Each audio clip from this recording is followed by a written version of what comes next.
Okay, Gervonta Tank Davis, impresibo po sa kanyang 6th round KO victory against the loud Rolly Romero. Napakagandang panalo po niyan. Samantala po, ito pong si Ryan Garcia at ang anak ni Sir Sean Gibbons na si Sir Brendan Gibbons ay parang nagkaroon ng may parang hindi pagkakaunawaan, no? Mainit si Ryan Garcia sa kanya. Pag-usapan natin yan mamaya. But bago lahat, intro po muna tayo. We are live!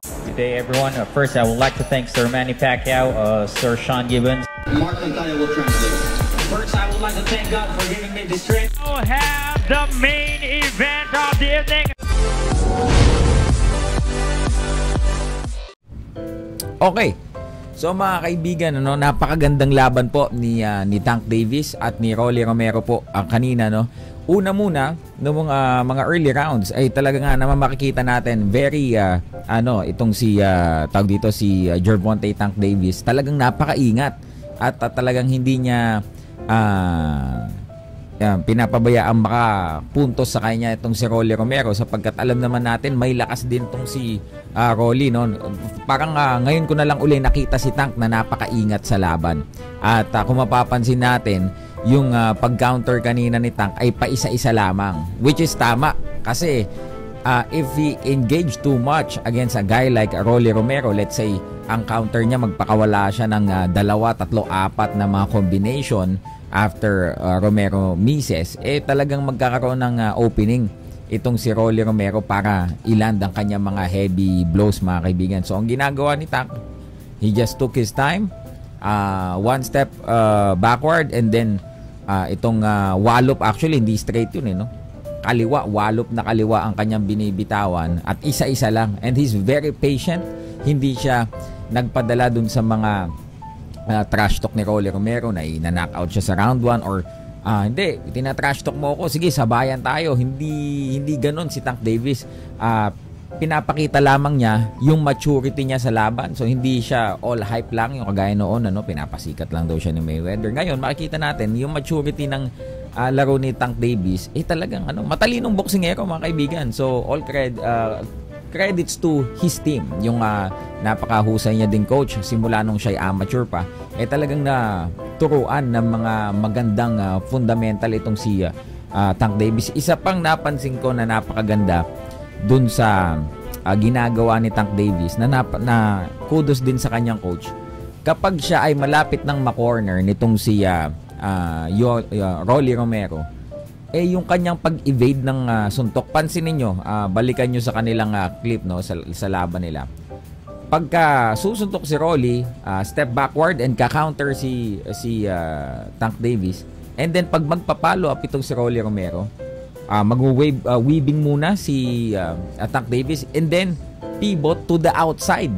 So from being cornered sa mga lubid, mga kaibigan, and then pag ginawa niya na yung move na yun, weave and then step and then pivot, nandun na siya sa labas kaagad. Napakagandang evading move na ginagawa ni Tank Davis, kaya hindi po siya mahuli-huli nitong si Rolly Romero. And yan ang sigurong isa sa talagang napakagandang i-apply. Halimbawa, boxer ka or meron kang ine-ensayong boksingero, yung ganong klaseng technique na paano ka makakawala kapag ikaw ay mako-corner sa mga lubid. Well, dinemonstrate ni Tank Davis kung gaano niya kadali at kasimple na ginagawa yung move na yun. At okay, problem solved. Hindi na siya mako-corner nitong si Rolly Romero. And then, sabi nga ni Tank sa kanyang interview, pinapabayaan lang or inaantay niya lang si Rolly na talagang mag-engage at kagatin ang kanyang pain, yung bait niya, mga kaibigan. Kasi pati nga daw yung nanay niya yung pamilya niya, sinisigawan siya, sige na, maging agresibo ka na, be aggressive.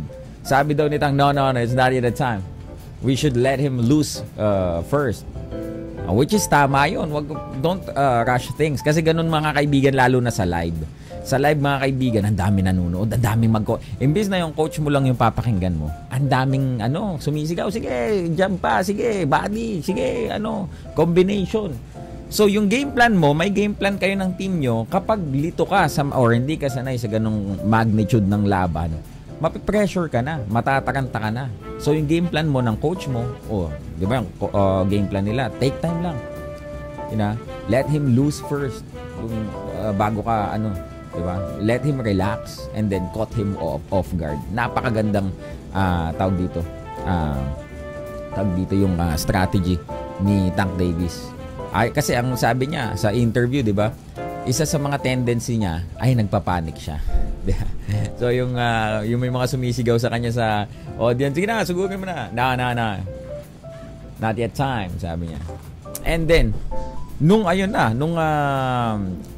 umatake na itong si Rolly Romero nung round number 6, one step back, 'di ba? Straight jab yung binitawan ni Rolly Romero.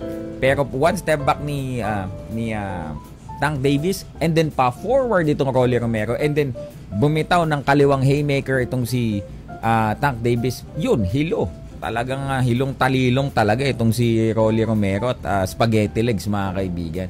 At ano yung sabi ni Tank Davis, hindi nga niya nilakasan yung suntok niya na yun, hindi niya yung talagang todong lakas. Totoo yun kasi sabi niya, kinumpara niya pa yung parang knockout ni Senator Manny kay Marquez. It's like Pacquiao Marquez, 'di ba? He ran into the punch, which is tama. Kita naman sa sa slow mo, 'di ba? Paabante si Rolly. Okay, sinalubong niya yung kaliwa ni Tank, and then nadoble tuloy yung puwersa, 'di ba? So congratulations Tank Davis, and sa amin sa akin personally, tingin ko kahit natalo si Rolly Romero, marketable na laban si Pitbull at si Rolly Romero kasi parehas slugger, parehas fighter. Imagine, fireworks po yan. At ito naman, pagkatapos po ng laban, kakapanayamin ni Eli Sekbak, kung di ako nagkakamali, or Fight Hype ba yun, si Ryan Garcia. And then Ryan Garcia saw Sir Brandon Gibbons. And medyo galit itong si Ryan Garcia, hindi, 'di ba? Alam ko namang magkaibigan sila, since then, 'di ba? Magkaibigan yung dalawang yan. No, don't get near me, ano yung sabi niya?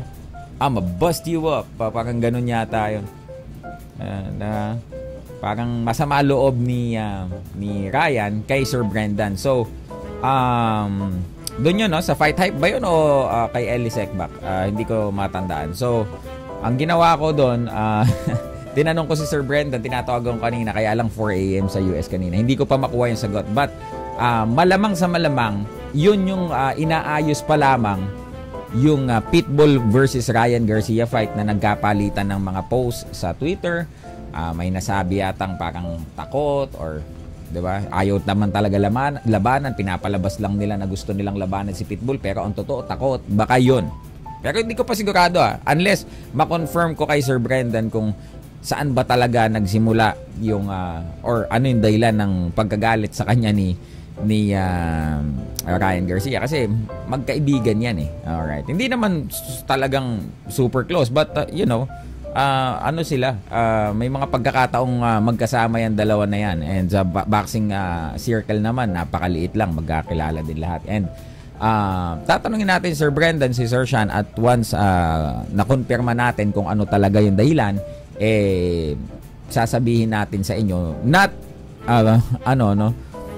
being 'di ba, parang marites o ano, 'di ba? Pero syempre related yan sa boxing Ano ba, bakit ba nagalit? Dahil ba yan sa dapat yung laban niya kay Pitbull na parang hindi magmamaterialize yata, o bakit baka dahil dun sa mga nabitawang mga salita na magkabilang kampo na alam mo yan it's all hype naman, but alam niyo yun, minsan baka ang iisipin niya, akala ko ba tropa tayo, ba't magsasalita ka ng ganyan sa akin, or bakit niyo ako titirahin ng ganon. So let us hear it directly from Sir Brandon Gibbons kapag sumagot na siya, mga kaibigan. So yun lamang po, mga idol, maraming pong salamat sa inyong panonood. Peace.